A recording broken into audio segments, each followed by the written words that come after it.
Chapter 4. The Boscombe Valley Mystery. We were seated at breakfast one morning, my wife and I, when the maid brought in a telegram. It was from Sherlock Holmes and ran in this way: "Have you a couple of days to spare? Have just been wired for from the west of England in connection with Boscombe Valley tragedy. Shall be glad if you will come with me. Air and scenery perfect. Leave Paddington by the 11:15. What do you say, dear?" said my wife, looking across at me. "Will you go?" I really don't know what to say. I have a fairly long list at present. Oh, Anstruther would do your work for you. You have been looking a little pale lately. I think that the change would do you good, and you are always so interested in Mr. Sherlock Holmes' cases. I should be ungrateful if I were not, seeing what I gained through one of them, I answered. But if I am to go, I must pack at once, for I have only half an hour. My experience of camp life in Afghanistan had at least had the effect of making me a prompt and ready traveler. My wants were few and simple, so that in less than the time stated I was in a cab with my valise, rattling away to Paddington Station. Sherlock Holmes was pacing up and down the platform, his tall, gaunt figure made even gaunter and taller by his long grey travelling cloak and close-fitting cloth cap. "It is really very good of you to come, Watson," said he. "It makes a considerable difference to me, having someone with me on whom I can thoroughly rely. Local aid is always either worthless or else biased. If you will keep the two corner seats, I shall get the tickets." We had the carriage to ourselves save for an immense litter of papers which Holmes had brought with him. Among these he rummaged and read, with intervals of note-taking and of meditation, until we were past reading. Then he suddenly rolled them all into a gigantic ball and tossed them up onto the rack. "Have you heard anything of the case?" he asked. "Not a word. I have not seen a paper for some days. The London press has not had very full accounts. I have just been looking through all the recent papers in order to master the particulars. It seems, from what I gather, to be one of those simple cases which are so extremely difficult." That sounds a little paradoxical. But it is profoundly true. Singularity is almost invariably a clue. The more featureless and commonplace a crime is, the more difficult it is to bring it home. In this case, however, they have established a very serious case against the son of the murdered man. It is a murder, then? Well, it is conjectured to be so. I shall take nothing for granted until I have the opportunity of looking personally into it. I will explain the state of things to you, as far as I have been able to understand it, in a very few words. Boscombe Valley is a country district not very far from Ross, in Herefordshire. The largest landed proprietor in that part is a Mr. John Turner, who made his money in Australia and returned some years ago to the old country. One of the farms which he held, that of Hatherley, was let to Mr. Charles McCarthy, who was also an ex-Australian. The men had known each other in the colonies, so that it was not unnatural that when they came to settle down they should do so as near each other as possible. Turner was apparently the richer man, so McCarthy became his tenant, but still remained, it seems, upon terms of perfect equality, as they were frequently together. McCarthy had one son, a lad of 18, and Turner had an only daughter of the same age, but neither of them had wives living. They appeared to have avoided the society of the neighboring English families and to have led retired lives, though both the McCarthys were fond of sport and were frequently seen at the race meetings of the neighborhood. McCarthy kept two servants, a man and a girl. Turner had a considerable household, some half-dozen at the least. That is as much as I have been able to gather about the families. Now for the facts. On June 3rd, that is, on Monday last, McCarthy left his house at Hatherley about 3 in the afternoon and walked down to the Boscombe Pool, which is a small lake formed by the spreading out of the stream which runs down the Boscombe Valley. He had been out with his serving man in the morning at Ross, and he had told the man that he must hurry, as he had an appointment of importance to keep at 3. From that appointment he never came back alive. From Heatherley Farmhouse to the Boscombe Pool is 1/4 mile, and 2 people saw him as he passed over this ground. One was an old woman, whose name is not mentioned, and the other was William Crowder, a gamekeeper in the employ of Mr. Turner. Both these witnesses deposed that Mr. McCarthy was walking alone. The gamekeeper adds that within a few minutes of his seeing Mr. McCarthy pass he had seen his son, Mr. James McCarthy, going the same way with a gun under his arm. To the best of his belief, the father was actually in sight at the time, and the son was following him. He thought no more of the matter until he heard in the evening of the tragedy that had occurred. The 2 McCarthys were seen after the time when William Crowder, the gamekeeper, lost sight of them. The Boscombe Pool is thickly wooded round, with just a fringe of grass and of reeds round the edge. A girl of 14, Patience Moran, who is the daughter of the lodgekeeper of the Boscombe Valley estate, was in one of the woods picking flowers. She states that while she was there she saw, at the border of the wood and close by the lake, Mr. McCarthy and his son, and that they appeared to be having a violent quarrel. She heard Mr. McCarthy the elder using very strong language to his son, and she saw the latter raise up his hand as if to strike his father. She was so frightened by their violence that she ran away and told her mother when she reached home that she had left the 2 McCarthys quarreling near Boscombe Pool, and that she was afraid that they were going to fight. She had hardly said the words when young Mr. McCarthy came running up to the lodge to say that he had found his father dead in the wood, and to ask for the help of the lodgekeeper. He was much excited, without either his gun or his hat, and his right hand and sleeve were observed to be stained with fresh blood. On following him, they found the dead body stretched out upon the grass beside the pool. The head had been beaten in by repeated blows of some heavy and blunt weapon. The injuries were such as might very well have been inflicted by the butt end of his son's gun, which was found lying on the grass within a few paces of the body.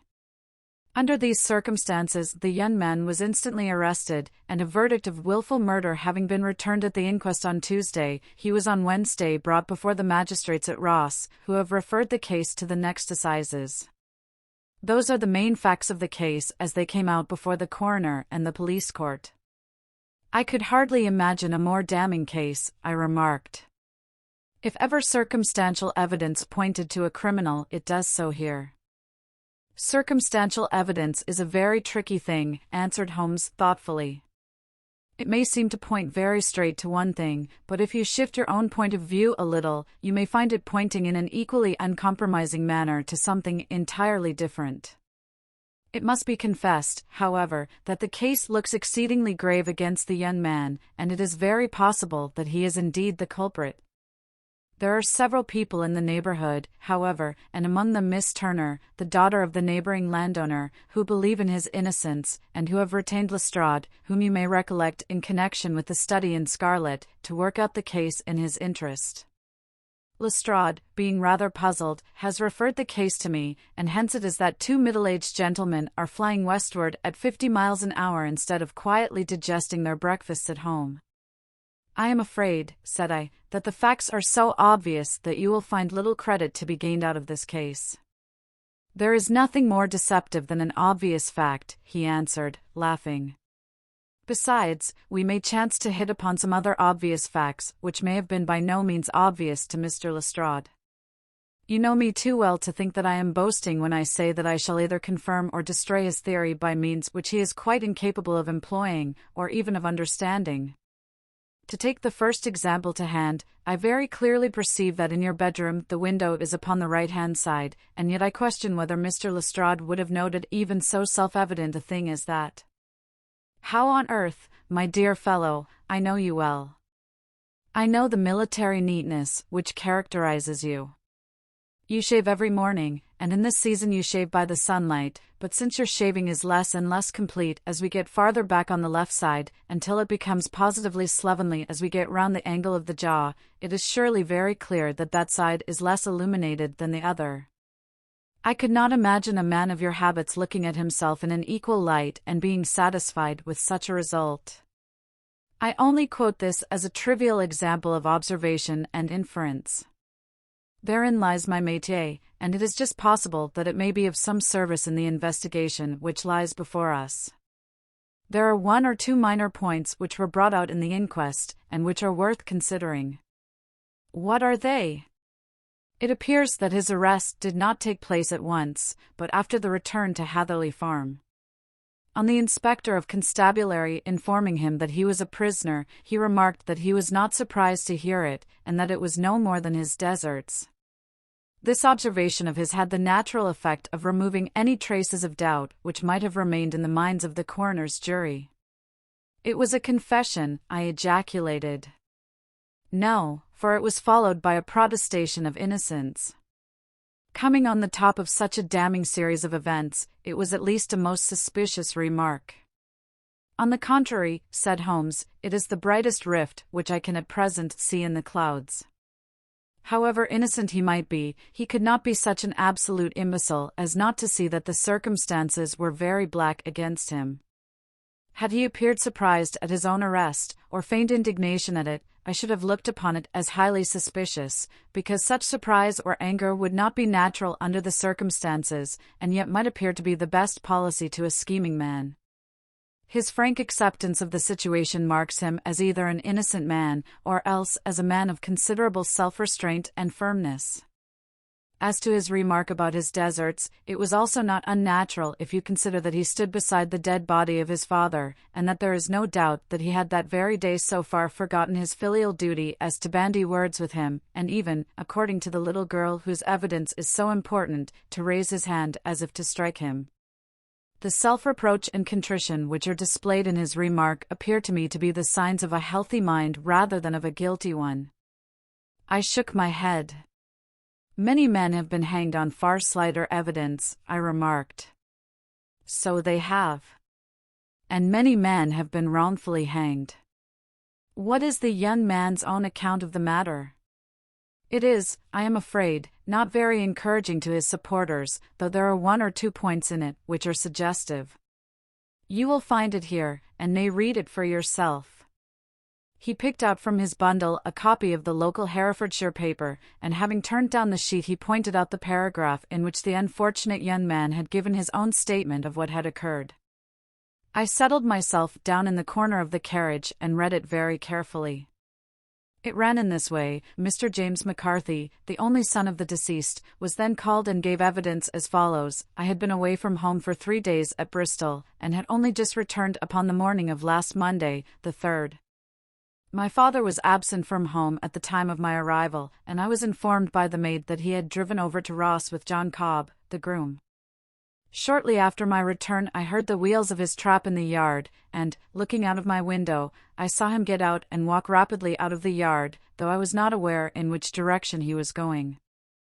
I then took my gun and strolled out in the direction of the Boscombe Pool, with the intention of visiting the rabbit warren which is upon the other side.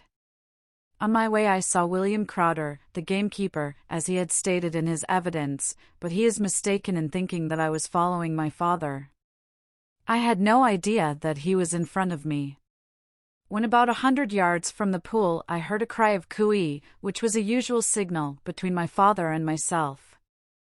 I then hurried forward, and found him standing by the pool. He appeared to be much surprised at seeing me and asked me rather roughly what I was doing there.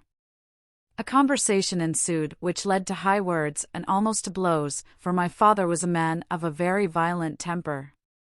Seeing that his passion was becoming ungovernable, I left him and returned towards Hatherley Farm. I had not gone more than 150 yards, however, when I heard a hideous outcry behind me, which caused me to run back again. I found my father expiring upon the ground, with his head terribly injured. I dropped my gun and held him in my arms, but he almost instantly expired. I knelt beside him for some minutes, and then made my way to Mr. Turner's lodge-keeper, his house being the nearest, to ask for assistance.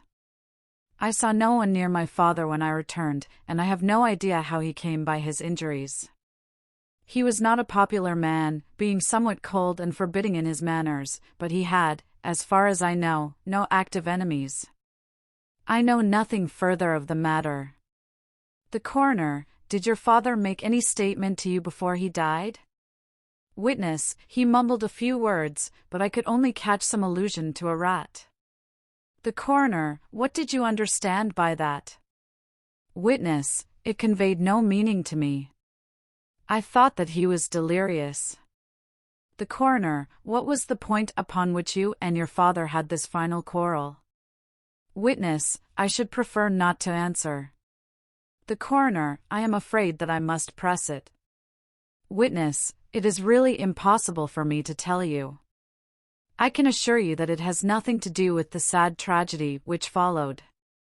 The coroner, that is for the court to decide. I need not point out to you that your refusal to answer will prejudice your case considerably in any future proceedings which may arise.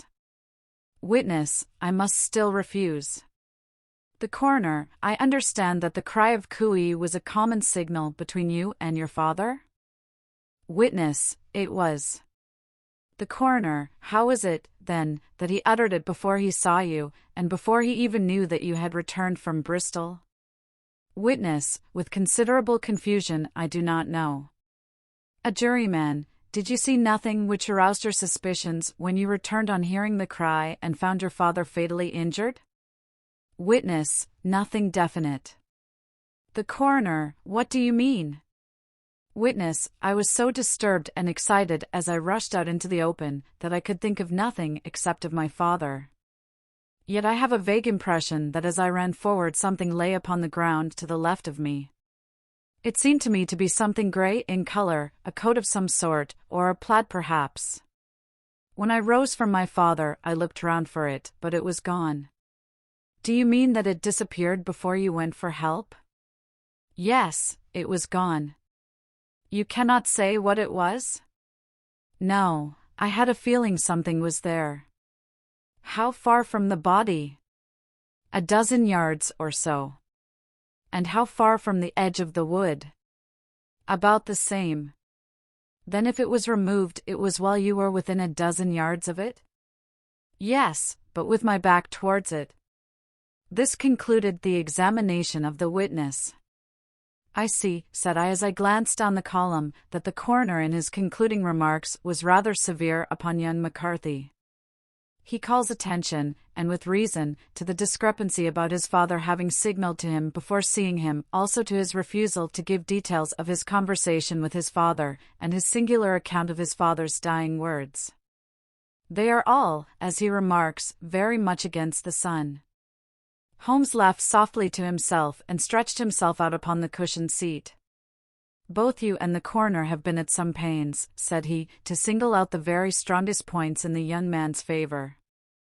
Don't you see that you alternately give him credit for having too much imagination and too little? Too little, if he could not invent a cause of quarrel which would give him the sympathy of the jury; too much, if he evolved from his own inner consciousness anything so outré as a dying reference to a rat and the incident of the vanishing cloth. No, sir, I shall approach this case from the point of view that what this young man says is true, and we shall see whither that hypothesis will lead us. And now here is my pocket Petrarch, and not another word shall I say of this case until we are on the scene of action. We lunch at Swindon, and I see that we shall be there in 20 minutes. It was nearly 4 o'clock when we at last, after passing through the beautiful Stroud Valley and over the broad gleaming Severn, found ourselves at the pretty little country town of Ross. A lean, ferret-like man, furtive and sly-looking, was waiting for us upon the platform. In spite of the light brown dust coat and leather leggings which he wore in deference to his rustic surroundings, I had no difficulty in recognizing Lestrade, of Scotland Yard. With him we drove to the Hereford Arms, where a room had already been engaged for us. I have ordered a carriage, said Lestrade as we sat over a cup of tea. I knew your energetic nature, and that you would not be happy until you had been on the scene of the crime. It was very nice and complimentary of you, Holmes answered. It is entirely a question of barometric pressure. Lestrade looked startled. I do not quite follow, he said. How is the glass? 29, I see. No wind, and not a cloud in the sky. I have a case full of cigarettes here which need smoking, and the sofa is very much superior to the usual country hotel abomination. I do not think that it is probable that I shall use the carriage tonight. Lestrade laughed indulgently. You have, no doubt, already formed your conclusions from the newspapers, he said. The case is as plain as a pikestaff, and the more one goes into it, the plainer it becomes. Still, of course, one can't refuse a lady, and such a very positive one, too. She has heard of you, and would have your opinion, though I repeatedly told her that there was nothing which you could do which I had not already done. Why, bless my soul! Here is her carriage at the door. He had hardly spoken before there rushed into the room one of the most lovely young women that I have ever seen in my life. Her violet eyes shining, her lips parted, a pink flush upon her cheeks, all thought of her natural reserve lost in her overpowering excitement and concern. "Oh, Mr. Sherlock Holmes," she cried, glancing from one to the other of us, and finally, with a woman's quick intuition, fastening upon my companion, "I am so glad that you have come. I have driven down to tell you so. I know that James didn't do it. I know it, and I want you to start upon your work knowing it, too. Never let yourself doubt upon that point. We have known each other since we were little children, and I know his faults as no one else does, but he is too tender-hearted to hurt a fly. Such a charge is absurd to anyone who really knows him." "I hope we may clear him, Miss Turner," said Sherlock Holmes. "You may rely upon my doing all that I can. But you have read the evidence. You have formed some conclusion? Do you not see some loophole, some flaw? Do you not yourself think that he is innocent? I think that it is very probable." "There, no," she cried, throwing back her head and looking defiantly at Lestrade. "You hear? He gives me hopes." Lestrade shrugged his shoulders. "I am afraid that my colleague has been a little quick in forming his conclusions," he said. "But he is right." "Oh, I know that he is right. James never did it. And about his quarrel with his father, I am sure that the reason why he would not speak about it to the coroner was because I was concerned in it." "In what way?" asked Holmes. "It is no time for me to hide anything. James and his father had many disagreements about me. Mr. McCarthy was very anxious that there should be a marriage between us. James and I have always loved each other as brother and sister, but of course he is young and has seen very little of life yet, and, well, he naturally did not wish to do anything like that yet. So there were quarrels, and this, I am sure, was one of them." "And your father?" asked Holmes. "Was he in favor of such a union?" "No, he was averse to it also.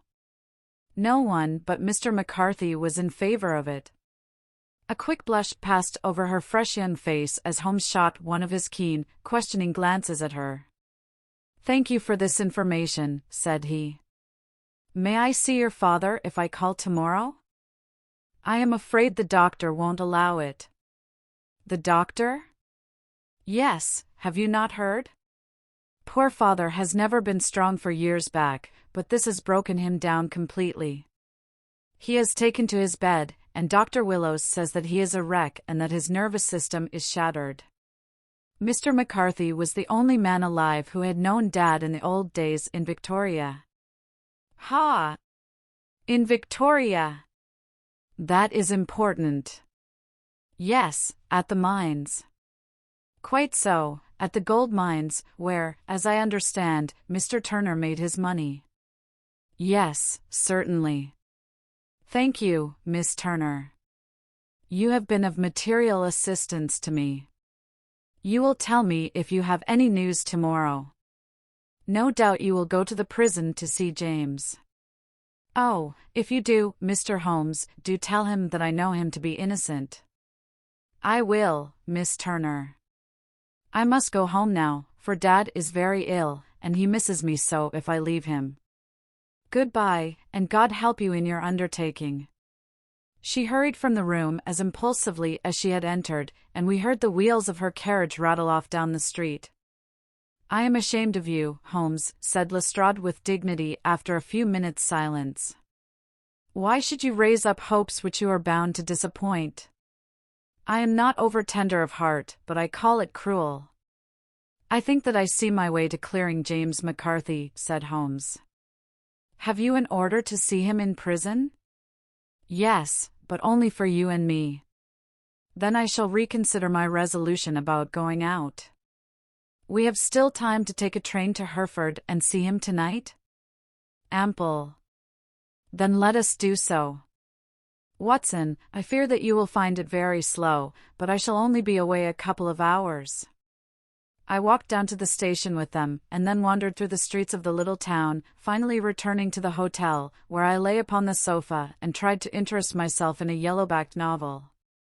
The puny plot of the story was so thin, however, when compared to the deep mystery through which we were groping, and I found my attention wander so continually from the action to the fact, that I at last flung it across the room and gave myself up entirely to a consideration of the events of the day.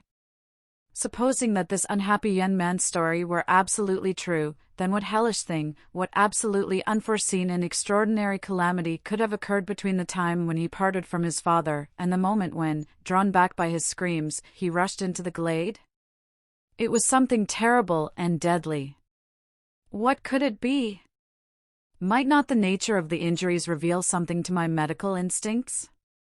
I rang the bell and called for the weekly county paper, which contained a verbatim account of the inquest. In the surgeon's deposition it was stated that the posterior third of the left parietal bone and the left half of the occipital bone had been shattered by a heavy blow from a blunt weapon. I marked the spot upon my own head. Clearly such a blow must have been struck from behind.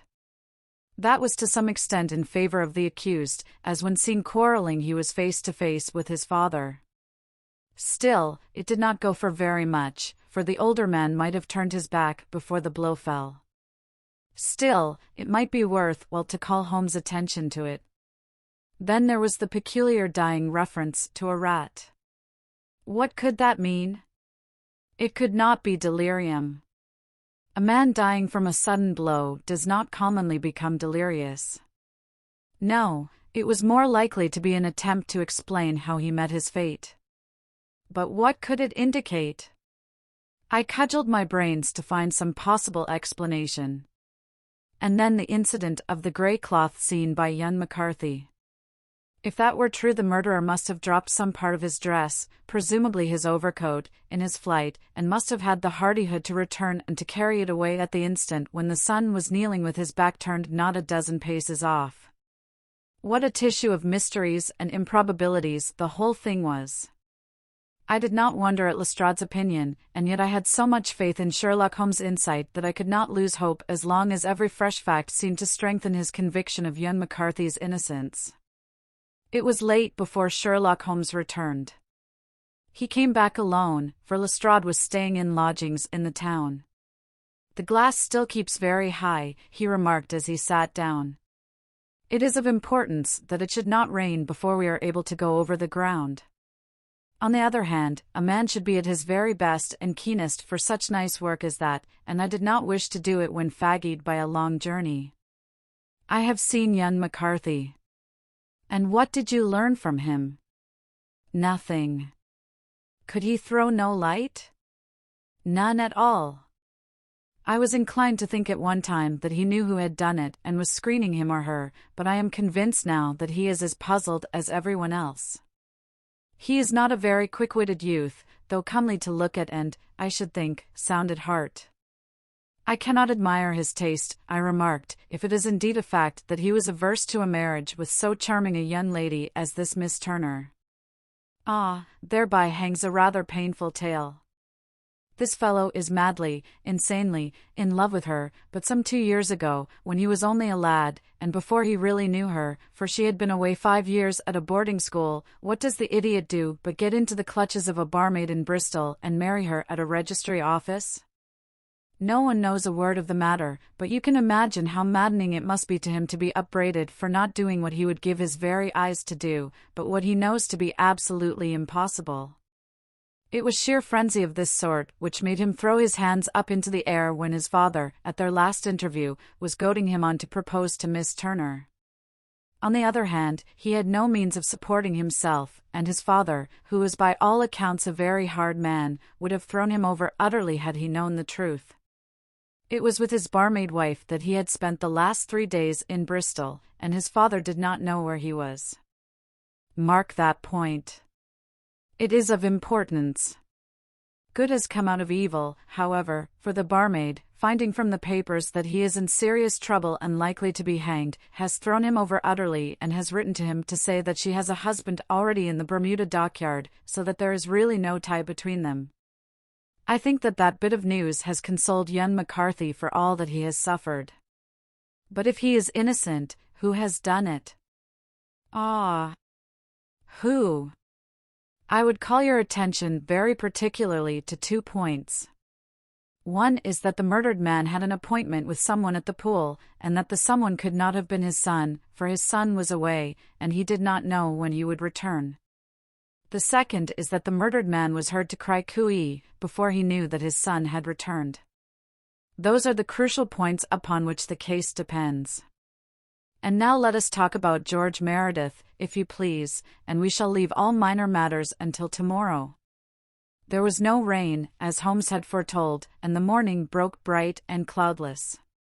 At 9 o'clock Lestrade called for us with the carriage, and we set off for Hatherley Farm and the Boscombe Pool. "There is serious news this morning," Lestrade observed. "It is said that Mr. Turner, of the Hall, is so ill that his life is despaired of." "An elderly man, I presume?" said Holmes. "About 60, but his constitution has been shattered by his life abroad, and he has been in failing health for some time. This business has had a very bad effect upon him. He was an old friend of McCarthy's, and, I may add, a great benefactor to him, for I have learned that he gave him Hatherley Farm rent-free." "Indeed? That is interesting," said Holmes. "Oh, yes. In 100 other ways he has helped him. Everybody about here speaks of his kindness to him." "Really? Does it not strike you as a little singular that this McCarthy, who appears to have had little of his own, and to have been under such obligations to Turner, should still talk of marrying his son to Turner's daughter, who is, presumably, heiress to the estate, and that in such a very cocksure manner, as if it were merely a case of a proposal and all else would follow? It is the more strange, since we know that Turner himself was averse to the idea. The daughter told us as much. Do you not deduce something from that?" "We have got to the deductions and the inferences," said Lestrade, winking at me. "I find it hard enough to tackle facts, Holmes, without flying away after theories and fancies." "You are right," said Holmes demurely, "you do find it very hard to tackle the facts. Anyhow, I have grasped one fact which you seem to find it difficult to get hold of," replied Lestrade with some warmth. "And that is, that McCarthy Sr. met his death from McCarthy Jr., and that all theories to the contrary are the merest moonshine." "Well, moonshine is a brighter thing than fog," said Holmes, laughing. "But I am very much mistaken if this is not Hatherley Farm upon the left." "Yes, that is it." It was a widespread, comfortable-looking building, 2-storied, slate-roofed, with great yellow blotches of lichen upon the grey walls. The drawn blinds and the smokeless chimneys, however, gave it a stricken look, as though the weight of this horror still lay heavy upon it. We called at the door, when the maid, at Holmes' request, showed us the boots which her master wore at the time of his death, and also a pair of the son's, though not the pair which he had then had. Having measured these very carefully from 7 or 8 different points, Holmes desired to be led to the courtyard, from which we all followed the winding track which led to Boscombe Pool. Sherlock Holmes was transformed when he was hot upon such a scent as this. Men who had only known the quiet thinker and logician of Baker Street would have failed to recognize him. His face flushed and darkened. His brows were drawn into 2 hard black lines, while his eyes shone out from beneath them with a steely glitter. His face was bent downward, his shoulders bowed, his lips compressed, and the veins stood out like whipcord in his long, sinewy neck. His nostrils seemed to dilate with a purely animal lust for the chase, and his mind was so absolutely concentrated upon the matter before him that a question or remark fell unheeded upon his ears, or, at the most, only provoked a quick, impatient snarl in reply. Swiftly and silently he made his way along the track which ran through the meadows, and so by way of the woods to the Boscombe Pool. It was damp, marshy ground, as is all that district, and there were marks of many feet, both upon the path and amid the short grass which bounded it on either side. Sometimes Holmes would hurry on, sometimes stop dead, and once he made quite a little detour into the meadow. Lestrade and I walked behind him, the detective indifferent and contemptuous, while I watched my friend with the interest which sprang from the conviction that every one of his actions was directed towards a definite end. The Boscombe Pool, which is a little reed-girt sheet of water some 50 yards across, is situated at the boundary between the Hatherley farm and the private park of the wealthy Mr. Turner. Above the woods, which lined it upon the farther side, we could see the red, jutting pinnacles which marked the site of the rich landowner's dwelling. On the Hatherley side of the pool the woods grew very thick, and there was a narrow belt of sodden grass 20 paces across between the edge of the trees and the reeds which lined the lake. Lestrade showed us the exact spot at which the body had been found, and, indeed, so moist was the ground, that I could plainly see the traces which had been left by the fall of the stricken man. To Holmes, as I could see by his eager face and peering eyes, very many other things were to be read upon the trampled grass. He ran round, like a dog who is picking up a scent, and then turned upon my companion. "What did you go into the pool for?" he asked. "I fished about with a rake. I thought there might be some weapon or other trace. But how on earth— oh, tut, tut! I have no time. That left foot of yours with its inward twist is all over the place. A mole could trace it, and there it vanishes among the reeds. Oh, how simple it would all have been had I been here before they came like a herd of buffalo and wallowed all over it. Here's where the party with the lodge-keeper came, and they have covered all tracks for 6 or 8 feet round the body. But here are 3 separate tracks of the same feet." He drew out a lens and lay down upon his waterproof to have a better view, talking all the time rather to himself than to us. "These are young McCarthy's feet. Twice he was walking, and once he ran swiftly, so that the soles are deeply marked and the heels hardly visible. That bears out his story. He ran when he saw his father on the ground. Then here are the father's feet as he paced up and down. What is this, then? It is the butt end of the gun as the son stood listening. And this? Ha, ha! What have we here? Tiptoes. Tiptoes. Square, too, quite unusual boots. They come, they go, they come again, of course that was for the cloak. Now where did they come from?" He ran up and down, sometimes losing, sometimes finding the track until we were well within the edge of the wood and under the shadow of a great beech, the largest tree in the neighborhood. Holmes traced his way to the farther side of this and lay down once more upon his face with a little cry of satisfaction. For a long time he remained there, turning over the leaves and dried sticks, gathering up what seemed to me to be dust into an envelope and examining with his lens not only the ground but even the bark of the tree as far as he could reach. A jagged stone was lying among the moss, and this also he carefully examined and retained. Then he followed a pathway through the wood until he came to the high road, where all traces were lost. "It has been a case of considerable interest," he remarked, returning to his natural manner. "I fancy that this grey house on the right must be the lodge. I think that I will go in and have a word with Moran, and perhaps write a little note. Having done that, we may drive back to our luncheon. You may walk to the cab, and I shall be with you presently." It was about 10 minutes before we regained our cab and drove back into Ross, Holmes still carrying with him the stone which he had picked up in the wood. "This may interest you, Lestrade," he remarked, holding it out. "The murder was done with it. I see no marks." "There are none." "How do you know, then?" "The grass was growing under it. It had only lain there a few days." There was no sign of a place whence it had been taken. It corresponds with the injuries. There is no sign of any other weapon. And the murderer? Is a tall man, left-handed, limps with the right leg, wears thick-soled shooting boots and a grey cloak, smokes Indian cigars, uses a cigar holder, and carries a blunt penknife in his pocket. There are several other indications, but these may be enough to aid us in our search. Lestrade laughed. I am afraid that I am still a skeptic, he said. Theories are all very well, but we have to deal with a hard-headed British jury. Nous verrons, answered Holmes calmly. You work your own method, and I shall work mine. I shall be busy this afternoon, and shall probably return to London by the evening train. And leave your case unfinished? No, finished. But the mystery? It is solved. Who is the criminal, then? The gentleman I describe. But who is he? Surely it would not be difficult to find out. This is not such a populous neighborhood. Lestrade shrugged his shoulders.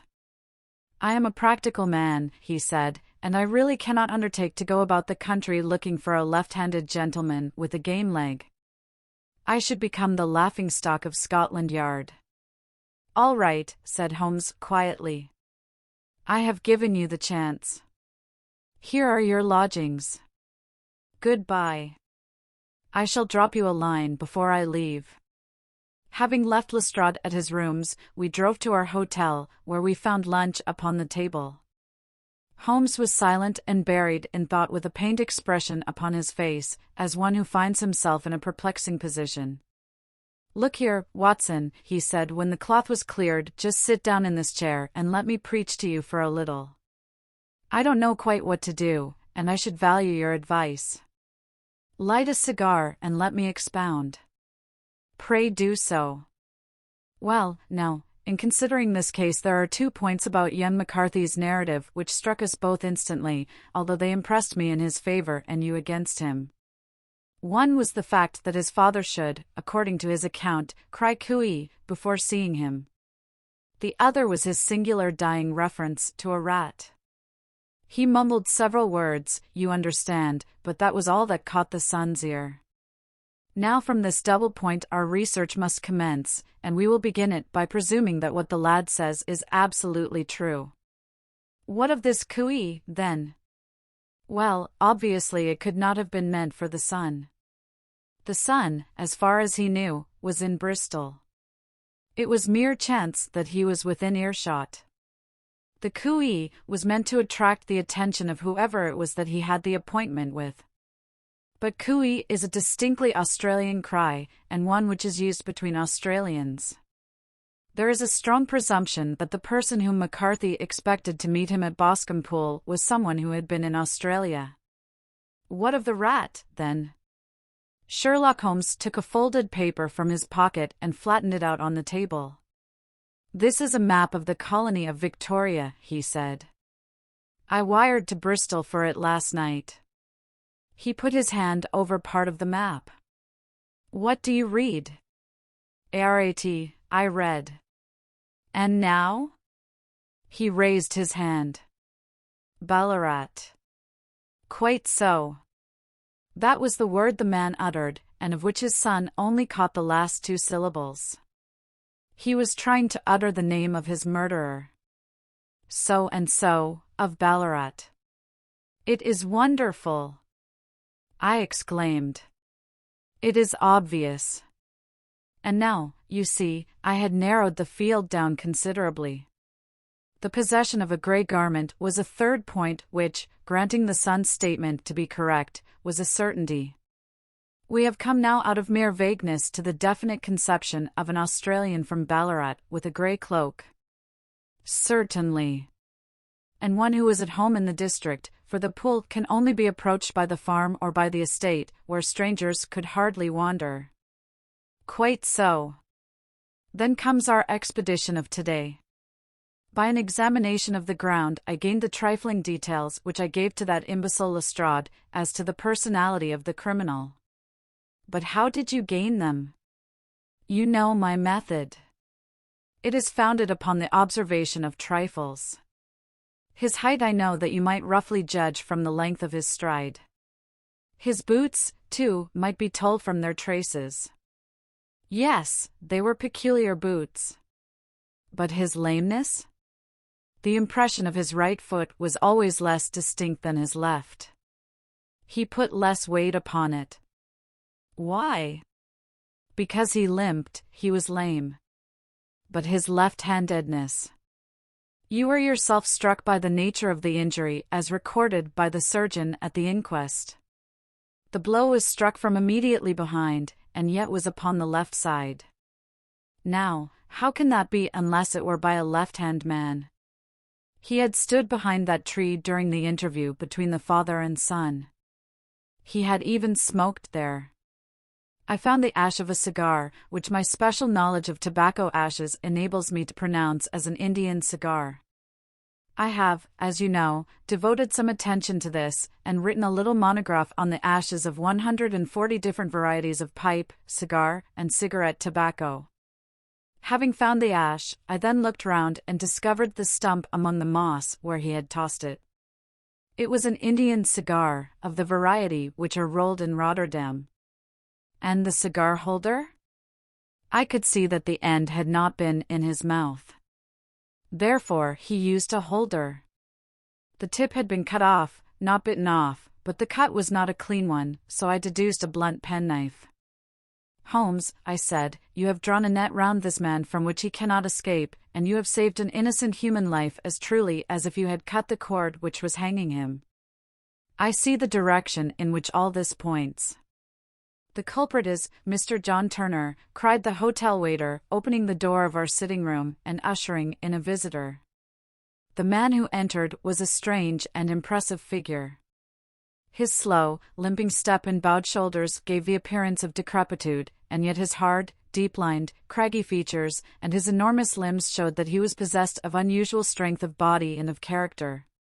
His tangled beard, grizzled hair, and outstanding, drooping eyebrows combined to give an air of dignity and power to his appearance, but his face was of an ashen white, while his lips and the corners of his nostrils were tinged with a shade of blue. It was clear to me at a glance that he was in the grip of some deadly and chronic disease. "Pray sit down on the sofa," said Holmes gently. "You had my note?" "Yes, the lodge-keeper brought it up. You said that you wished to see me here to avoid scandal. I thought people would talk if I went to the hall." "And why did you wish to see me?" He looked across at my companion with despair in his weary eyes, as though his question was already answered. "Yes," said Holmes, answering the look rather than the words. "It is so. I know all about McCarthy." The old man sank his face in his hands. "God help me," he cried. "But I would not have let the young man come to harm. I give you my word that I would have spoken out if it went against him at the assizes." "I am glad to hear you say so," said Holmes gravely. "I would have spoken now had it not been for my dear girl. It would break her heart, it will break her heart when she hears that I am arrested." "It may not come to that," said Holmes. "What?" "I am no official agent. I understand that it was your daughter who required my presence here, and I am acting in her interests. Young McCarthy must be got off, however." "I am a dying man," said old Turner. "I have had diabetes for years. My doctor says it is a question whether I shall live a month. Yet I would rather die under my own roof than in a jail." Holmes rose and sat down at the table with his pen in his hand and a bundle of paper before him. "Just tell us the truth," he said. "I shall jot down the facts. You will sign it, and Watson here can witness it. Then I could produce your confession at the last extremity to save young McCarthy. I promise you that I shall not use it unless it is absolutely needed." "It's as well," said the old man. "It's a question whether I shall live to the assizes, so it matters little to me, but I should wish to spare Alice the shock. And now I will make the thing clear to you. It has been a long time in the acting, but will not take me long to tell. You didn't know this dead man, McCarthy. He was a devil incarnate. I tell you that. God keep you out of the clutches of such a man as he. His grip has been upon me these 20 years, and he has blasted my life. I'll tell you first how I came to be in his power. It was in the early 60s at the diggings. I was a young chap then, hot-blooded and reckless, ready to turn my hand at anything. I got among bad companions, took to drink, had no luck with my claim, took to the bush, and in a word became what you would call over here a highway robber. There were 6 of us, and we had a wild, free life of it, sticking up a station from time to time, or stopping the wagons on the road to the diggings. Black Jack of Ballarat was the name I went under, and our party is still remembered in the colony as the Ballarat Gang. One day a gold convoy came down from Ballarat to Melbourne, and we lay in wait for it and attacked it. There were 6 troopers and 6 of us, so it was a close thing, but we emptied 4 of their saddles at the first volley. 3 of our boys were killed, however, before we got the swag. I put my pistol to the head of the wagon driver, who was this very man McCarthy. I wished to the Lord that I had shot him then, but I spared him, though I saw his wicked little eyes fixed on my face, as though to remember every feature.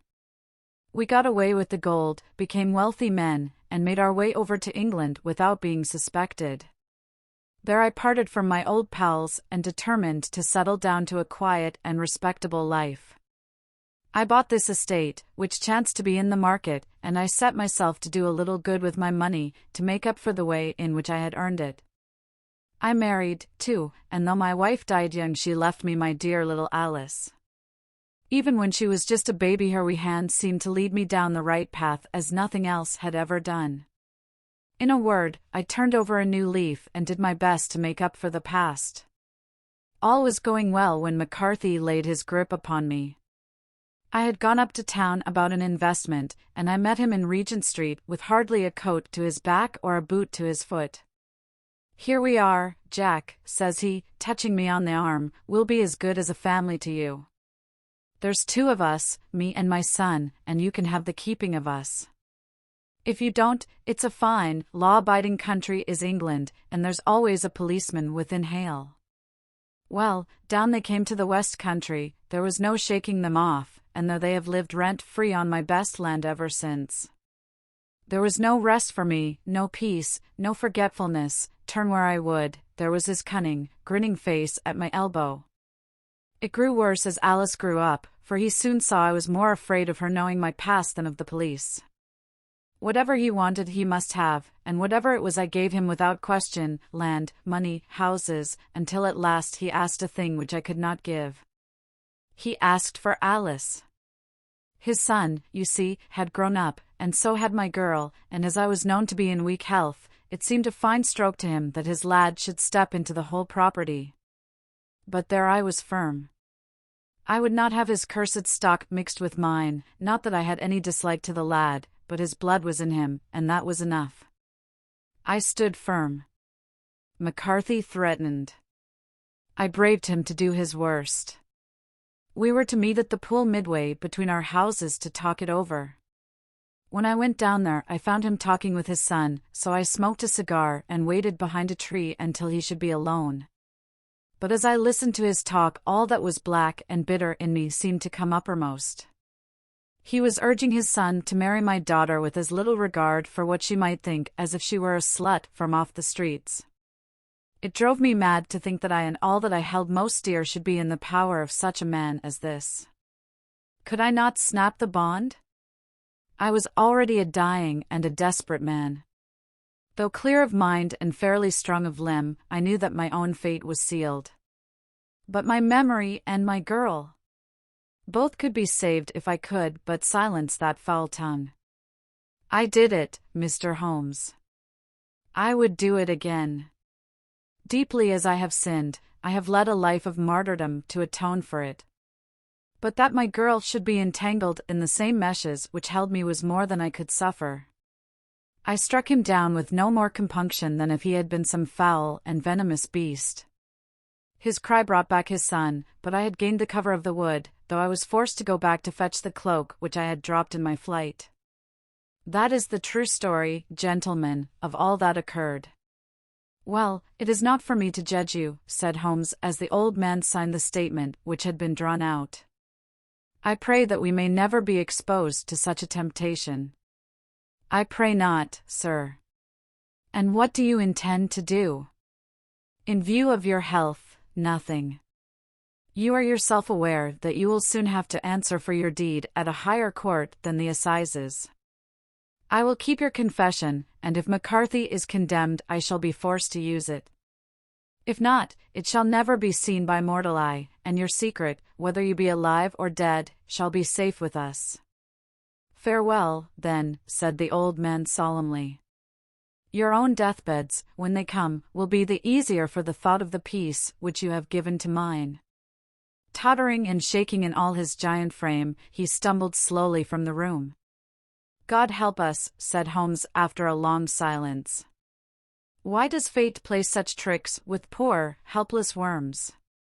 I never hear of such a case as this that I do not think of Baxter's words, and say, there, but for the grace of God, goes Sherlock Holmes.